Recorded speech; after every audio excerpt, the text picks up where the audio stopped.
রাহুলের সাজার পুনর্বিবেচনার দাবি জানালো তার পরিবার বন্ধু বান্ধবরা।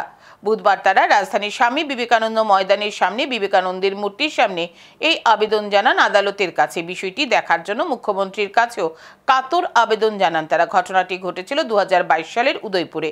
রাহুল দাস নামে এক যুবকের বিরুদ্ধে অভিযোগ ওঠে নাবালিকাকে অপহরণ করে ধর্ষণের। 3 বছর পরে সম্প্রতি এই মামলার রায় বের হয়। আদালতে দোষী সাব্যস্ত হয় রাহুল দাস, তার 20 বছরের কারাবাস হয়। রাহুলের পরিবার ও পরিচিতদের দাবি রাহুলকে ফাঁসানো হয়েছে, মিথ্যে মামলায় তার সাজা হয়েছে। তার দাবি রাহুলের সঙ্গে মেয়েটির ভালোবাসার সম্পর্ক ছিল।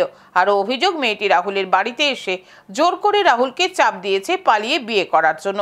এদিকে বুধবার রাহুলের পরিজনেরা আদালতের কাছে আবেদন রাখেন রায় পুনর্বিবেচনা করার জন্য। কাতর আবেদন রাখেন মুখ্যমন্ত্রীর কাছে। পিতৃহীন রাহুলের পরিবারে বর্তমানে আছে অসুস্থ মা। আমার বাইরে নির্দোষ আমার বাইরে দিচ্ছে। আজকে মায়ের নিচে শোয়াচ্ছে আমাদের বাড়িতে এসে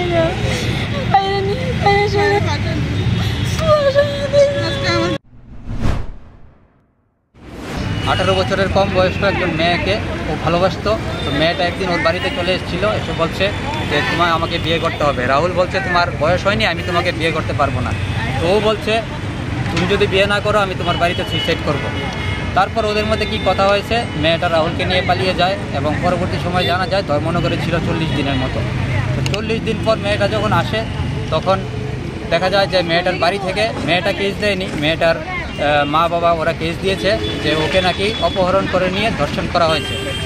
তো একটা মেয়ে 40 দিন থাকার পর ওদের বাড়ি থেকে কোনো কেস করা হয়নি বা ওকে পুলিশ খুঁজে পায়নি, তাহলে ত্রিপুরা রাজ্যের মানে পুলিশ রেল দিয়ে যদি ধর্মনগর যেত, রেলের মধ্যে পুলিশ ছিল, ধর্মনগরে পুলিশ ছিল, তাহলে কী করে তারা 40 দিন কোন জায়গায় ছিল? এবং তার পরবর্তী সময়ে মেয়েটার যে ভিডিওগুলো ভাইরাল হয়েছে সেখানে মেয়েটা বলছে যে আমি স্বেচ্ছায় রাহুলের বাড়িতে এসেছি। তাহলে এত কিছুর পর কেন আজকে রাহুলের মতো একটা নির্দোষ ছেলেকে এইভাবে ফাঁসানো হলো? আমরা চাই রাহুলের মানে যাতে এই নির্দোষ ছেলেটা যাতে আমরা মুক্তি পায়, সেই জন্য আমরা উচ্চ আদালতে আমরা দ্বারস্থ হব। এলাকার মানুষ, দেশের মানুষ সবাই আমাদের পাশে আছে, সবাই আমাকে সহযোগিতা করতে আছে। আমরা আইনকে আমরা অবজ্ঞা করি না, আইনকে যথাযোগ্যভাবে আমরা সম্মান করি। তো আমরা দেখি উচ্চ আদালতে এটা কী হয় রাহুলের।